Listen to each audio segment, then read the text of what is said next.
Good morning, wrestling fans, and welcome to PWR today, November 8th. It's Monday. The man they call Meathead and Linda K. Linda, we joke about you being the road weary, the road warrior, Linda K. Go ahead and exclaim to us how you sound today, Linda K. Good morning. I sound not as tremendous as I feel. I feel tremendous, Meathead. I just don't always sound it because I do a lot of activities, especially in the world of pro wrestling. So Yeah, it was a this busy podcast weekend. has so much room for activities. Yes, and for pro wrestling, what do you know? Yep. All right, cool. Well, we'll get into your stuff in just a second. First off, I want you to tell us not only what did you wear at your activities this weekend, who sponsors us? Ooh, I was sporting my collar and elbow windbreaker jacket. Okay.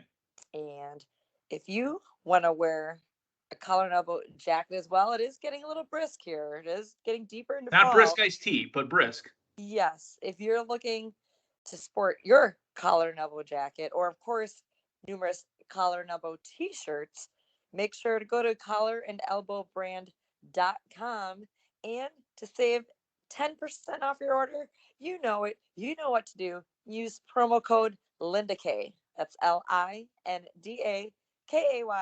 to save yourself 10% off your order. Hey, I don't know if it's up on the site yet. I haven't dug deep into it, but I saw Uncle Al was carrying around a tote bag with CXE on it. I wonder if that's something that maybe Linda needs to get to tote around, pun intended, all of her collar and elbow gear when she's on the road. I would love that. I will look into that because I will be back in the Ville this week, so I'll make sure to ask Uncle Al about that one. Well, I've got about three things I need to lean into Uncle Al about. And like I said, where's my White Castle T-shirt? It's Movember, folks. Again, this mustache isn't growing itself. I'm growing it as much as I can. So where's my Movember T-shirt? And again, where's this tote? So Yeah, yeah, but as you know, I had a busy weekend, hence my voice. But yeah, this past start on Friday. Friday, What happened on Friday? yeah, GLCW, we were up in lovely Merrill, Wisconsin. We have our annual Merrill show. This time it was the return of Rhino, the man beast Rhino, the Merrill crowd. Very hot for Rhino, huge pop for the man beast. And of course, we got some gore, gore, gore, which Yeah, was tremendous to see. But I got to ring announce that show. We had several of our local GLCW stars. We had a lot of our Minneapolis GLCW stars driving as well. And of course, a good amount of our friends down from OVW who made the trek up from Louisville to do this huge show God, as that's got to be well. a 7-hour run, right? Because what is it from Milwaukee to the Ville for you? 6 hours for me, and I'm more in the southern part of the state.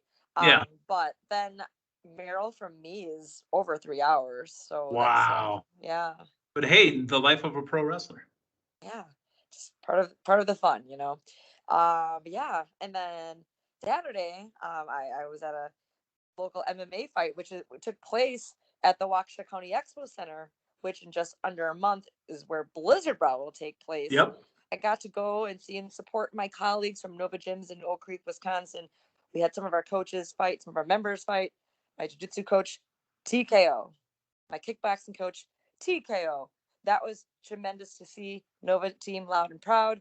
And here's the funny thing that where I popped, Meathead. I popped when I went to go towards the bathrooms and I saw a poster of Blizzard Brawl up with my face on there, posted up at this event. So Now, did you clear that? Have you cleared the intellectual rights to your face on that poster?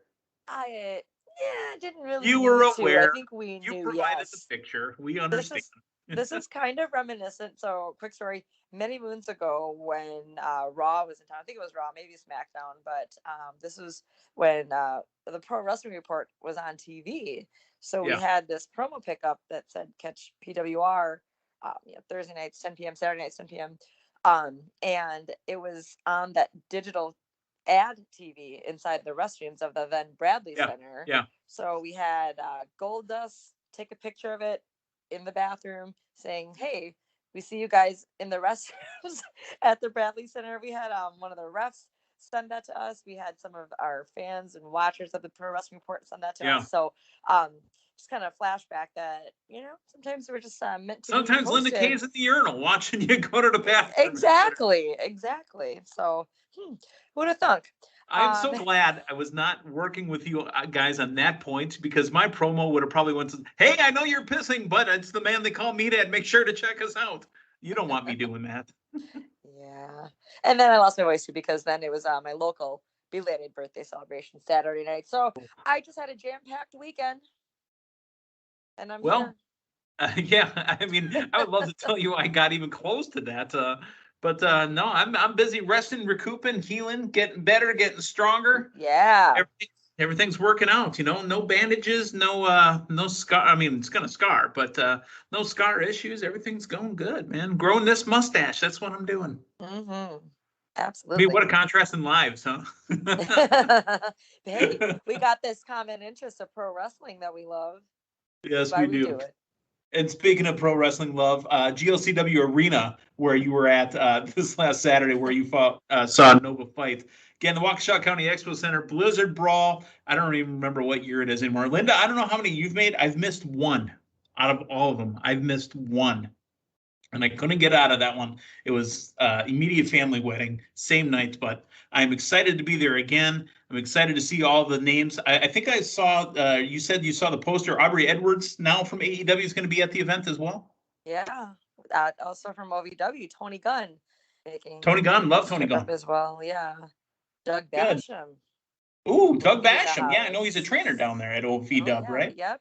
He's making the trek up from Louisville as well. And yeah, I mean, this poster is just full of tremendous talent. It's going to be the biggest Blizzard Brawl. And I thought Blizzard Brawl 2, night 1 and 2 was a big deal. Remember night 1 and night 2? Yeah. This would be Blizzard.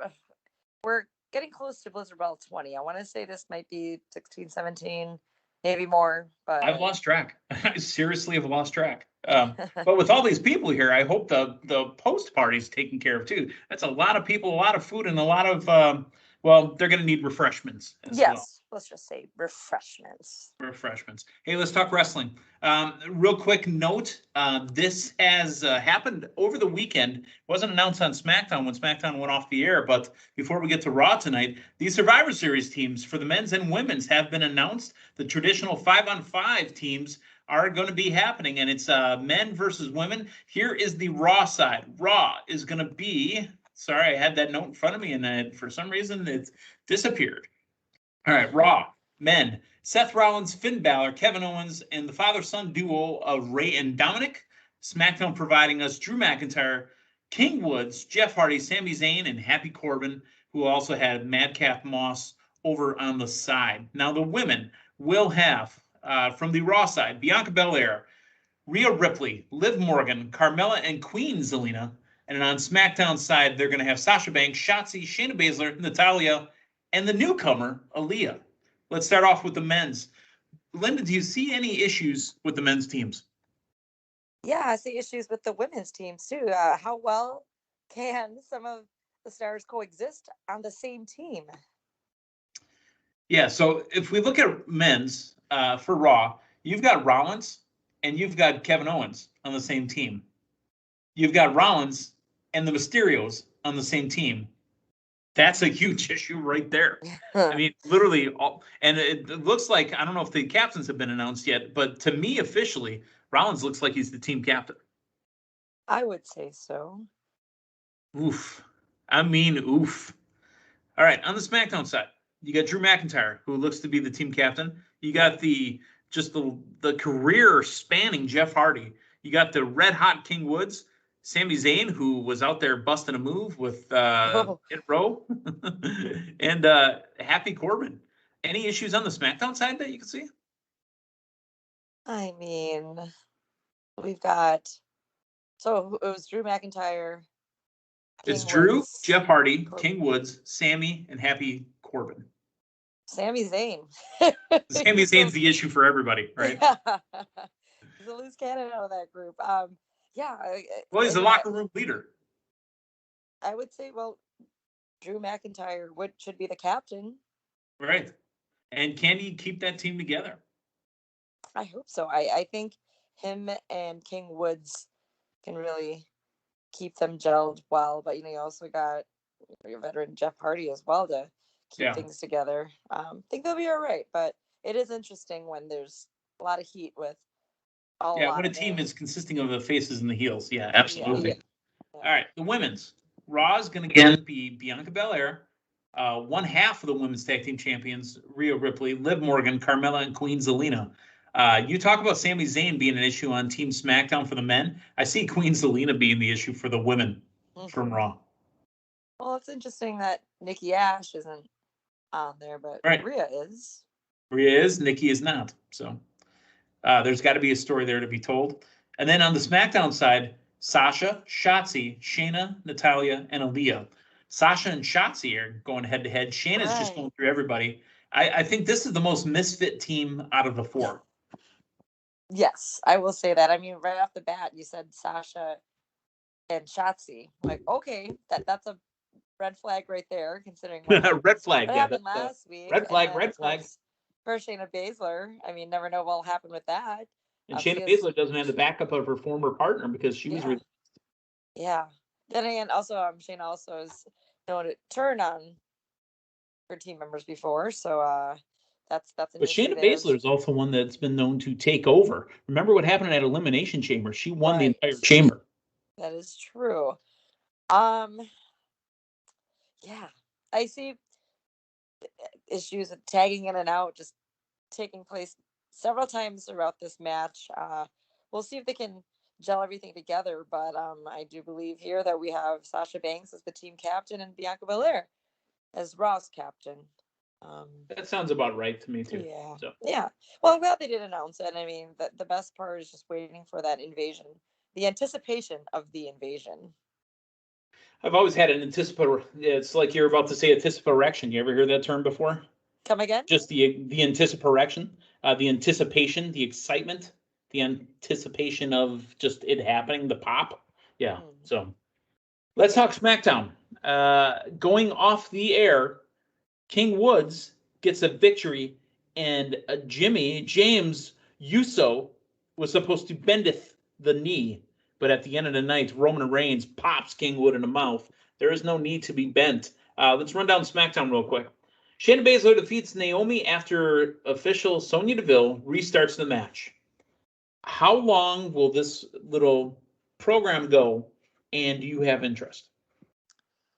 I think it's gone longer than I would have expected. I mean, they're not battling over an eyeball, so. That's true. I definitely see this taking place at Survivor Series. I want the payoff. We want Naomi to win, but what does that then lead to for Sonya Deville as far as her official position? I mean, I guess it doesn't matter what she does. I mean, she's still running the show and still pulling off this heinous act here on one of her stars. So I guess if she does lose a match to Naomi, I guess it doesn't really, I mean, unless a stipulation takes place from now until presumably Survivor Series. I hope we get that payoff because it has not been very fair to Naomi at all, and we want this. Has been building. I'm ready. Yeah, and what we want to, it doesn't get talked about a bunch, but we want Sonya Deville back as an active competitor. Right. I would like Sonya. Yeah, Sonya Deville's got a mixed martial arts background, and we want to see her mix it up in a ring again.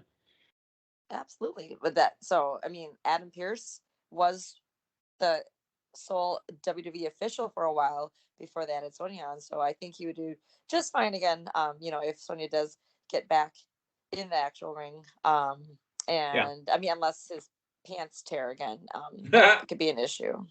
You never know. I mean, we can call Batista. He's been able to deal with pants malfunctions before. Los Lotharios have gone through a name change. Angel Garza is just Angel now. Humberto Carrillo is just Humberto. Yeah, the Los Lotharios. And they beat Cesaro and Mansoor. I got to ask. Cesaro, right after WrestleMania, was one of the hottest singles acts outside of Roman Reigns on SmackDown. He's now just picking up random tag team partners. Right. Yeah, I mean, he had that excellent win against Seth Rollins. after Mania. Thought, he'd get on a huge singles run once again. And I mean, I don't think he's even featured every week on SmackDown. I think about it. Yeah. I You got think that one that, pay-per-view match, you lost it, and that's it. yeah. I mean, whereas Sheamus, on the other hand, at least had the United States Championship title run for. But I'm just saying Sheamus and Cesaro just because, hey, I love Sure. her, the Bar. I think if we could put The Bar was them amazing. back together, that would be a great move because I think the fans liked it. They were great together, and it'd be something nice for. I mean, obviously for both of them.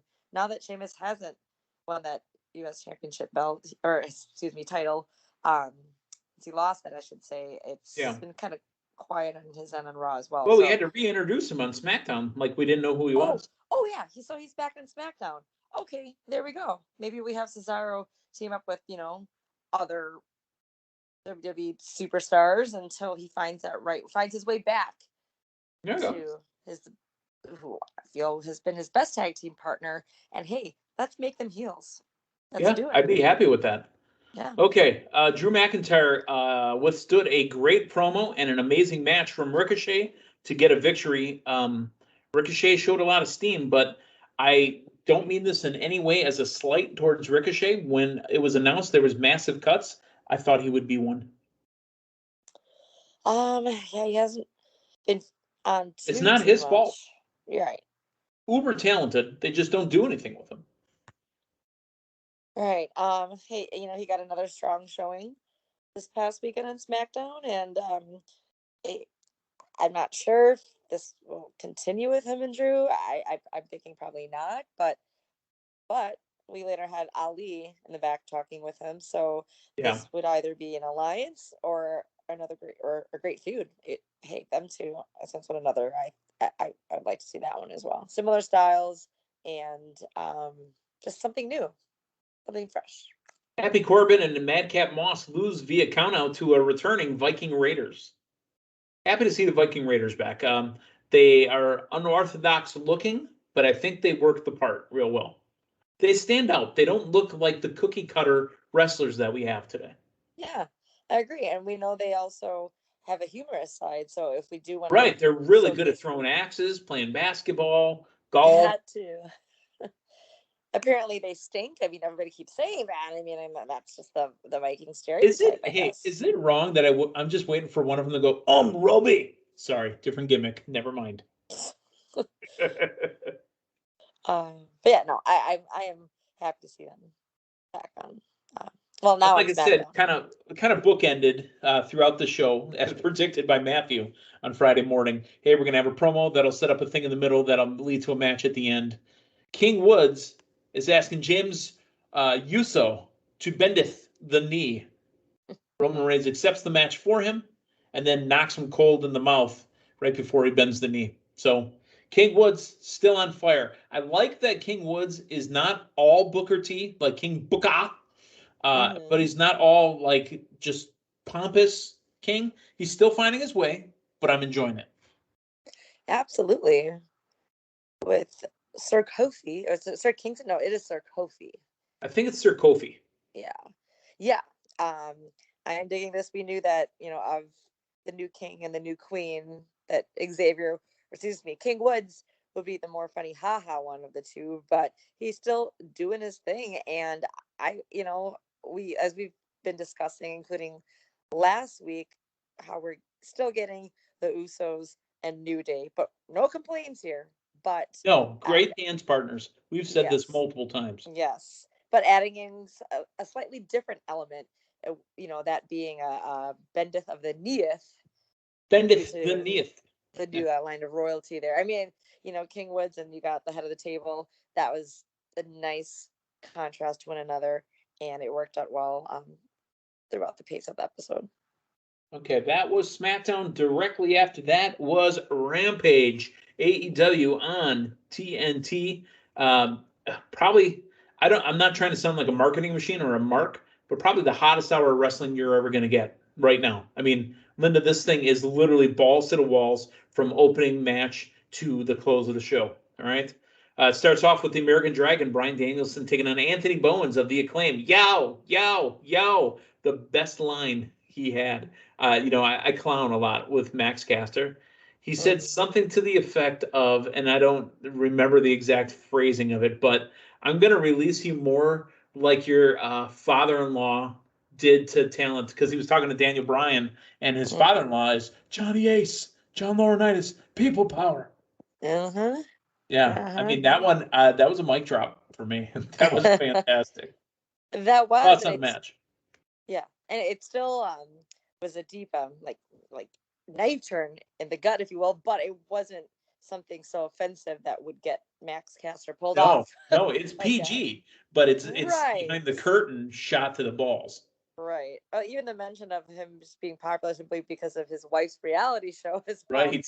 I thought that was funny because I did watch this. And then of course the alluding to people power. That was people John power. Laurinaitis. Johnny Ace. Hey, I got a little Johnny Ace right now. A little bit of that rasp. Anywho. You're a lot better looking than Johnny Ace, trust me. Oh, thank you.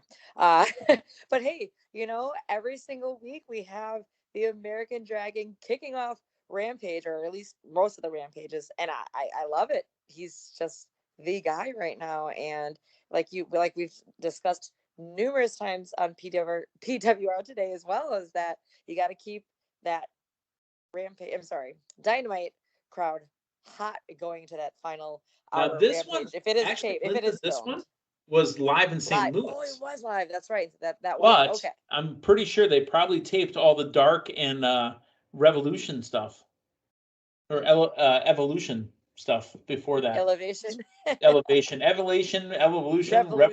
Yeah, we've all had a mix of that in wrestling over the years. So yeah. Hey, ring announcing, Linda, the first time I ever did a match, I called a dark match and said, hey, all right, this is a dark match. You don't have to cheer. I literally said that out loud. Yeah.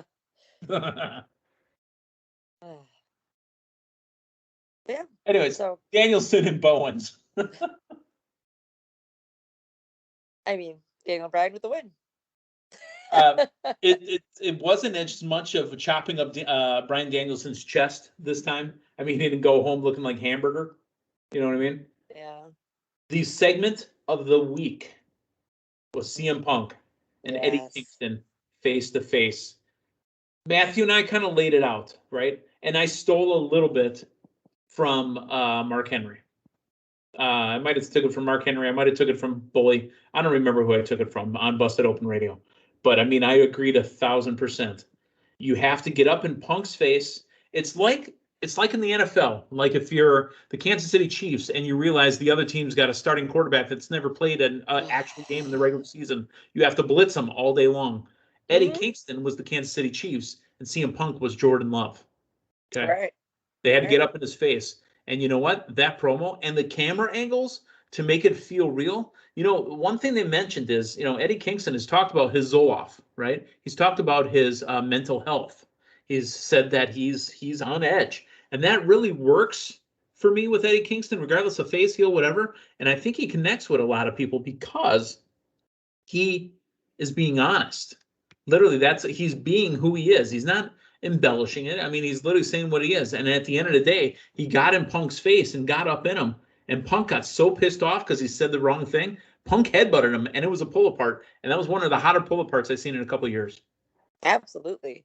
And you mentioned the camera angles, or just the up close shots of their faces as well. It was very intense.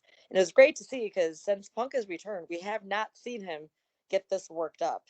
Right. And it's not even in a match. It's this face to face that was just, he came out his happy-go-lucky, self, as he has been since he's been back. You can really truly see his appreciation for being back and how welcoming everyone has been to him. And then the switch was flipped in a second with Eddie Kingston just doing his own thing, being his real self, and getting each other's faces like that.